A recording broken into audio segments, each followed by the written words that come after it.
අද අපි කතා කරලා බලමු පුද්ගලයන් හැඟුම්බර කරන්නේ කොහොමද කියන එක. සාමාන්‍ය මේ ලෝකේ ඉන්න හැම පුද්ගලයාම ලිස්සන සුළු චරිත ස්වභාවයක් තියෙන අය. මොකද ලිස්සන සුළු චරිත ස්වභාවයක් තියෙන හේතුව තමයි ඒක අපිව නිතරම සමාජය තුළ ජීවත් වෙද්දී එක එක පුද්ගලයන්ගේ අවශ්‍යතාවයන්ට අපිව භාවිතා කරන්න උත්සාහ කරන එක නතර කරනවා සහ එකකින් අපිව බේරලා දෙනවා. එතකොට තව පුද්ගලයෝ කොටසක් ඉන්නවා ඒගොල්ලන් එහෙම ලිස්සන සුළු ස්වභාවයක් නැහැ. නිතර ඕපන් එකේ කතා කරනවා, තමන් එලි කරනවා. ඒතර මේකෙන් මොකද වෙන්නේ? අනිවාර්යයෙන්ම අපේ තියෙන දුර්වලතා සේරම මිනිස්සු දැනගෙන අපිව ඒගොල්ලන් මිස්යූස් කරනවා විතරක් නෙමෙයි අවසානෙට අපිව අර හපයක් වගේ හපලා විසි කරලා එළියට දානවා. ඒගොල්ලන්ගේ අවශ්‍යතා කරලා. එතකොට අපි නිකම්ම අපේම විනාශය සලස ගන්නවා. අපි ඒගොල්ලන් ඉස්සරහ විරුද්ධව කතා කරලා. ඒතර මෙන්න මේ කොටස් දෙක තමයි මේ සමාජය ඇතුලේ ඉන්නේ. ඒතර අපි කොහොමද පුද්ගලයෙක් එහෙම හැඟුම්බර කරගන්නේ? අපි අන්න එක කතා කරලා බලමු. සාමාන්‍යයෙන් පුද්ගලයෙක් හැඟුම්බර වෙනවා මෙන්න මේ කාරණාවලදී. ජයග්‍රහණවලදී, දුකේදී, සතුටේදී, අහිමිවීම, හිමිවීම, ආදරය, සෙනෙහස මේ කියන කාරණාවලදී මිනිස්සු හැමතිස්සෙම හැඟීම්බර වෙනවා. ඒක අපිට නතර කරන්න බෑ. ඒක අනිවාර්යයෙන්ම වෙන දෙයක්. එතකොට අපි උදාහරණයකට ගමුකෝ ජයග්‍රහණය කියන එක. මේ ජයග්‍රහණය කියන කාරණාවේදී අපි කෙනෙකුට තමන්ගේ මොකක් හරි ජයග්‍රහණයක් ඉදිරිපත් කරන්න කිව්වොත් දැන් මේ ලෝකේ හැම මිනිස්සෙම කැමති තමන් ගැන කුමක් හෝ පම්පෝරියක් තව කෙනෙකුට කියන්න. මොකද අපි හැමෝම කැමති විශිෂ්ටයෙක් වෙන්න මොකක්ම හරි කාරණාවක මේ සමාජය ඇතුලේ මිනිසුන් පිළිගන්න. එතකොට අපි ඒගොල්ලන්ට කියනවා ඕගොල්ලන්ගේ ජයග්‍රහණයක් ගැන කියන්න කියලා. අපි ඒක සාමාන්‍ය ඒගොල්ලත් එක්ක කතා කරන ගමන් අහනවා මේ ජයග්‍රහණය කොහොමද කරේ? එහෙම කියලා. එතකොට මේ අය ගොඩාක් හැඟීම්බර වෙලා තමයි මේක කියන්නේ. මොකද මේ වගේ ජයග්‍රහණයකට යද්දි නැත්නම් ජයග්‍රහණයක් ලැබනවා කියන්නේ කටුක දුෂ්කරතා ගොන්නක අවසාන ප්‍රතිඵලය තමයි ජයග්‍රහණය කියන්නේ. අනිත් එක තමයි මේ කටුක දුෂ්කරතා ගොන්නක අවසාන ප්‍රතිඵලය ජයග්‍රහණයක් වෙන්නෙමත් නැහැ. ගොඩක් වෙලාවට ඒක පරාජයක් වෙන්නත් පුළුවන්. එතකොට මෙන්න මේ වගේ අතිශයම අමාරු කාර්යයක් කරලා එතනට ආපු එකක් තමයි ජයග්‍රහණය කියන්නේ. ඒතර මෙන්න මේ ජයග්‍රහණයේදී මේගොල්ලන්ට ගොඩාක් වෙලාවට මිනිස්සු කරලා තියෙනවා. මේගොල්ලන් විශේෂයෙන්ම ළඟ ඉන්න අය. එහෙම කරලා තියෙන්නේ මේගොල්ලන්ව පහළට ඇදපු එක, මේගොල්ලන් යන මාර්ගේ වහපු එක, මේගොල්ලන්ට පුළුවන් තරම් වද දීලා තියෙනවා. නැත්තම් මාර්ගේ හරස් කරලා තියෙනවා.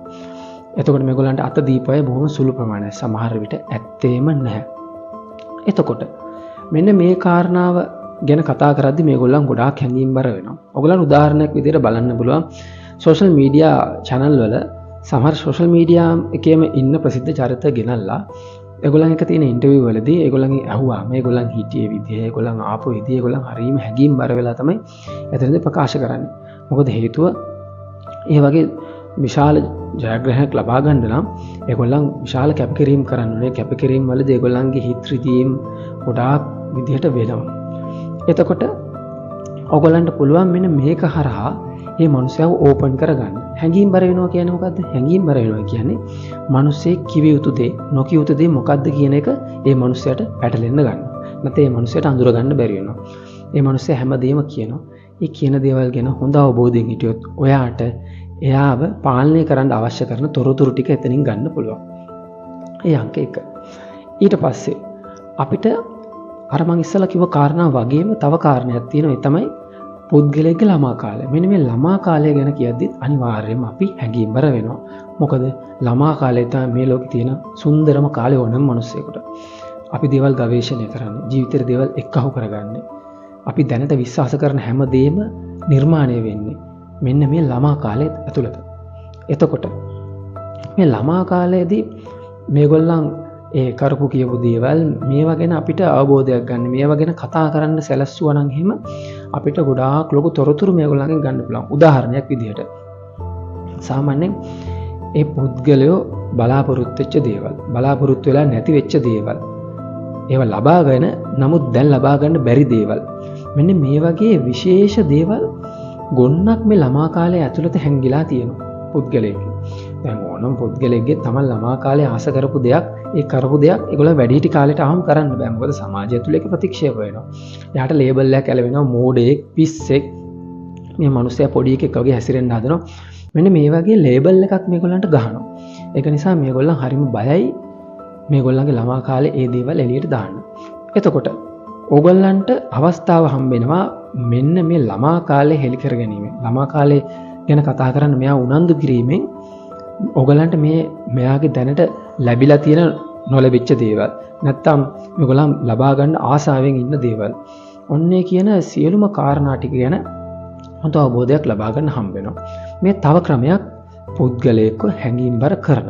ඊට පස්සේ ඊළඟ ක්‍රමයේ විදිහට ගත්තොත් එහෙම ඕනම පුද්ගලයෙක් මේ සමාජය ඇතුලේ නීති රීති ගොන්නක් මැද ජීවත් වෙන්නේ.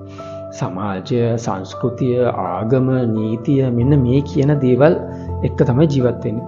විශේෂයෙන්ම මේ සංස්කෘතිය කියන පාර්ට් එක මේ මනුෂ්‍යය කියන සතාව නිතරම හිර කරලා ඇදලා බැඳලා තියාගන්නවා. මෙන්න මේක ඕනම ආගමක ඉන්න පුද්ගලයෙක්ට හරිම වේදනාකාරී. ඒගොල්ලන් හරියට මේකෙන් විඳවනවා. මොකද මේ සමාජයේ ඉන්න අය කැමති හැමෝම නැති වුණත් සුළු පිරිසක් කැමති මේ දේවල් කඩාගෙන ඉස්සරහට එන්න. මේ දේවල් ගැන වෙන විදිහකට දකින්න අපි කියන්නේ රැඩිකල් දකින්නයි කියලා. එතකොට ගොඩක් පුද්ගලයෝ ඉන්නේ මෙන්න මේ ආසාවෙන් පෙළෙමින්. එතකොට දැන් ඔය අර කලින් මම ඔයගලන්ට කියපු කාරණා දෙක ඇතුළේදී ඔයාලට දැනගන්න හම්බ වෙනවා මෙන්න මේ කාරණේ. එයා විශ්වාස කරන දේ සහ එයාට අවශ්‍ය දේ වුණොත් නමුත් ලබා ගන්න බැරුව ඒගොල්ලන් විඳවන දේ මොකද්ද කියලා. අන්න එතනට ඔයගොල්ලන් පාර හදන්න ඕනේ. ඔයගොල්ලන්ට ඒක කරන්න පුළුවන් මේ වගේ. එයා ඒ ලබාගත්ත හෝ ලබා ගැනීමට ආසාවෙන් ඉන්න දේවල් ගැන කතා කරද්දී වගේ කතාවට මුසු කරන්න ඕනේ. මුසු කළයත් එක්ක කතා කරන්න ඕනේ. එයාට ඒ ගැන කතා කරන්න පරිසරය සකස් කරන්න ඕනේ. ඒතර මොකද වෙන්නේ? ඒ පුද්ගලයා ගැන වඩා උනන්දු වෙලා කතා කරනවා. ඒක එයාට විශාල සතුටක්. මොකද මම නිතර කියන දෙයක් තමයි මේ ලෝකේ ගොඩාක් ඉන්නේ හීන මැරිච්ච මිනිස්සු. ඒ හැම මිනිසෙක්ම එක්ක ඉංජිනේරුවෙක්, නළුවෙක්, ගායකයෙක්, දේශපාලඥයෙක් ඔය වගේ එක චරිත ඒගොල්ලන්ගේ හිත ඇතුලේ තියෙනවා. ඒගොල්ලන් බලාපොරොත්තු වෙලා තියෙනවා. නමුත් ලබා ගන්න බැරි වෙලා. අතන මෙන්න මෙතනදිත් වෙන්නේ ඒකමයි. අපි මේ චරිත රඟ දක්වන්න පොඩි වේදිකාවක් නිර්මාණය කරනවා. ඔයගොල්ලන් කල්පනා කරලා බලන්න මෙන්න මේ වගේ වේදිකාවක් නිර්මාණය කරාම මොන වගේ ලොකු බලපෑමක් ඒගොල්ලන්ගේ ජීවිතයට අපි හරහා ලැබෙනවද කියලා. මොකද ඒගොල්ලන්ට දැන් ලබා ගන්න බැරි නමුත් ඒගොල්ලන් විශාල ලෙස ආස කරපු. මෙන්න මේ කියන බලාපොරොත්තු ආසාවන් වලට පොඩියම්ම හෝ කාලයක් රඟ දක්වන්න අපි අවස්ථාව දෙනවා. අපි අපේ කතා වලට ඒවා මුසු කරලා ඒගොල්ලන්ට කතා කරනවා. එතකොට ඒගොල්ලන්ට ඒව ගැන කතා කරන්න පරිසරය සකස් වෙනවා. අවස්ථාව උදා වෙනවා.